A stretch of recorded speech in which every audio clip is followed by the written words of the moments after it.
Salut à tous, j'espère que vous allez bien. Moi ça va très bien, je suis très contente de vous retrouver aujourd'hui parce que je vais vous parler de Tindaya. C'est un jeu qui est actuellement en financement participatif au moment où la vidéo sort sur GameFound et c'est un jeu qui est intéressant à plus d'un titre. Moi je l'ai découvert l'année dernière, quelques semaines avant Essen. J'ai eu l'occasion de jouer au prototype, donc j'étais très contente de voir qu'il avait eu beaucoup de succès à Essen et il est actuellement en financement. Ce qui est intéressant, c'est que c'est un jeu qui va de toute façon être localisé. Donc il y aura de toute façon une localisation en magasin par différents partenaires, notamment Funforge pour la francophonie. Mais il est également possible pour ceux qui le souhaitent de financer le projet, de participer au financement participatif et donc de récupérer une copie bien avant les autres personnes et éventuellement la copie de luxe, donc avec les éléments upgradés et les figurines pour ceux qui aiment ça. Pour rentrer directement dans le vif du sujet, Tindaya c'est un jeu que je vais qualifier directement de expert, donc avec tous les gros guillemets que ça comporte, mais en tout cas c'est un jeu qui demande un certain investissement tant au niveau du temps de jeu que en termes de lecture des règles. C'est un jeu assez complexe, mais c'est un jeu surtout très riche qui va proposer différents modes de jeu. Vous pouvez jouer en mode solo, vous pouvez jouer en mode compétitif ou coopératif. Pour le pitch, on joue des natifs des îles Canaries et on est confronté pour la première fois à l'envahisseur. Donc au XVe siècle, on a les colons qui débarquent et qui vont piller nos îles, saccager nos ressources et essayer d'exploiter au maximum notre écosystème. Ce qu'on va faire, c'est qu'on va jouer avec les autres joueurs, que ce soit en mode coopératif ou compétitif. Là, par contre, c'est la même chose. On va jouer avec les autres joueurs pour essayer de chasser les envahisseurs. Ce qui est intéressant aussi, c'est qu'on a deux menaces. Donc, on a la menace des envahisseurs, mais on a également la menace de nos dieux qui sont assez cruels et assez exigeants. Des dieux qui vont demander certains sacrifices, que ce soit en termes de réellement de sacrifices, de choses qu'on va devoir leur apporter, mais également dans le fait de respecter la terre, c'est-à-dire qu'on ne va pas pouvoir surexploiter nos ressources pour dire de construire des choses immenses et gigantesques et chasser les colons. Ça ne marche pas comme ça.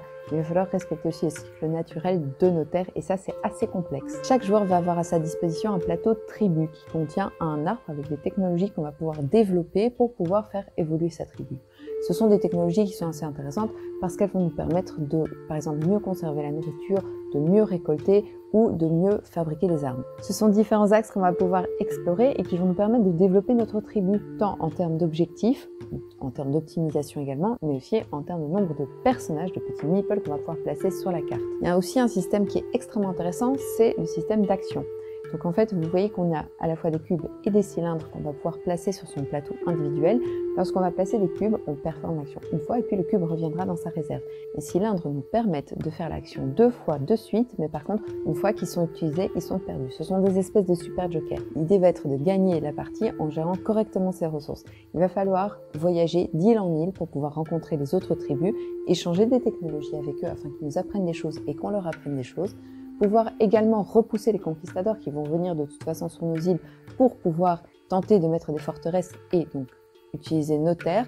Et surtout, on va devoir faire en sorte de mettre de côté suffisamment de ressources pour pouvoir chaque année, chaque ère, faire les offrandes nécessaires aux dieux et tenter d'éviter ou en tout cas d'amoindrir les conséquences de leur colère. C'est marrant parce qu'il y aura d'une part la colère que les dieux peuvent ressentir lorsque par exemple on ne réussit pas à nourrir tous les membres de sa tribu ou au contraire lorsqu'on gaspille des ressources en faisant trop de stockage, mais il y a également des catastrophes qui vont survenir quoi qu'il advienne, des tsunamis, des volcans qui explosent, des îles qui disparaissent complètement de la carte ou au contraire qui fusionnent. Ce qui est intéressant, c'est qu'à la fois les conquistadors et l'environnement vont être des choses qui vont nous mettre des bâtons dans les roues. Donc la seule chose qu'on va pouvoir faire, c'est tenter de réagir correctement en les empêchant l'un comme l'autre de détruire ce qu'on est en train d'essayer de construire, à savoir faire des récoltes, faire des échanges avec les autres tribus, créer des routes maritimes, etc. C'est un jeu intéressant qui va mêler à la fois de la gestion de ressources, du développement de technologie, du déplacement, de l'affrontement également.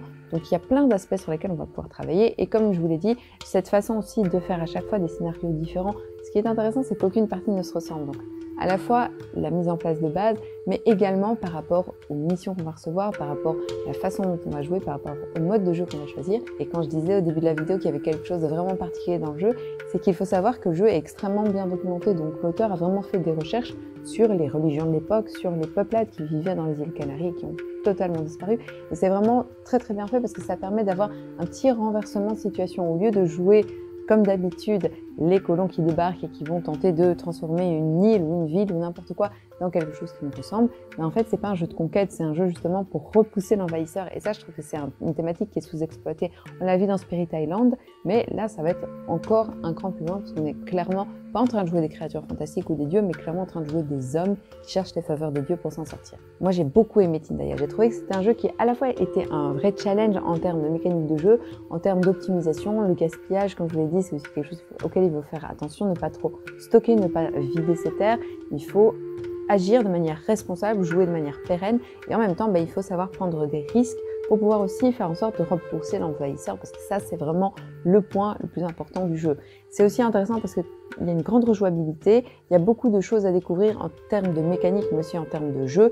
La façon de développer ces technologies va changer d'un joueur à un autre, d'une partie à une autre, et donc vraiment, ça donne quelque chose qui est constamment nouveau et différent. En plus de ça, les illustrations sont très très jolies, ça donne vraiment un truc qui est assez immersif et c'est bien parce que c'est du pur Eurogame, mais en même temps avec un thème qui est à la base vraiment la chose sur laquelle s'est construit les mécaniques de jeu. Et ça, je trouve que c'est intéressant parce qu'on n'est pas dans un habillage, on est dans un thème qui a été développé pour être transformé en mécanique de jeu. Je ne vais pas vous faire une vidéo détaillée de toutes les mécaniques de jeu, c'est pas du tout le but ici, c'est vraiment d'essayer de vous donner envie en vous faisant découvrir ce que moi j'ai découvert et ce qui m'a vraiment plu. Vous pouvez soutenir le projet en cliquant sur le lien dans la description qui va vous mener à la page du financement participatif.